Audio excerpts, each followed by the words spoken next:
มาบึกลีเขาก่อนพาไว้2 มื้อไปลงมาใกล้เพิ่น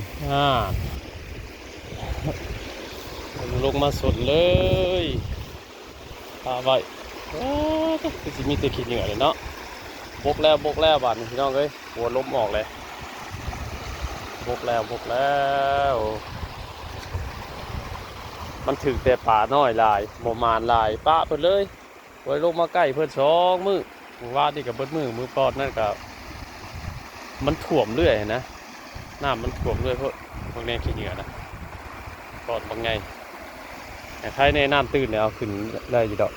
เอาขึ้นบ่ได้กับแก้กดมันออกเลยไหลเลยนี่แต่ป่าน้อยเลยบ่ปวดป้าเพิ่นซะ2 มื้อเลยไว้ลงมาเอามันมีอยู่ป่าน้อยลงมาแต่ละเทื่อก็ได้เทื่อมกเทื่อใดนี่แหละมันหักปวดลงมามันมีแต่ป่าน้อยป้าดีนะตัวนี้บ่ลงมึงเลยก้านข้าวโอ้ยนี่เลยพี่น้องมันตัดนะมันตัดหนาดีหลังจากที่เขาถ่ายคลิปตัวนั้นลงนะ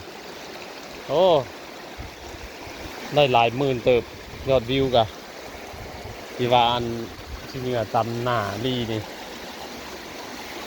เฮ้ยเดี๋ยวเอาลงสอบลงเปกลงเมียนเงี้ยงก้อนมานี่บริลงมา2 มื้อเลยมันถึงแต่ป่าน้อยลายรถ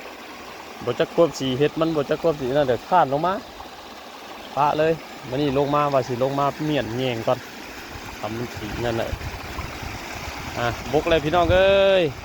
เดี๋ยวมาพ่อกันอีกบัดมากอีกคือแหละเดี๋ยวที่มาอย่ามาถ่ายให้เบิ่งอีกเนาะแต่ที่กะบกแล้วเอาเงี้ยงเก็บเงี้ยงเมียนก่อน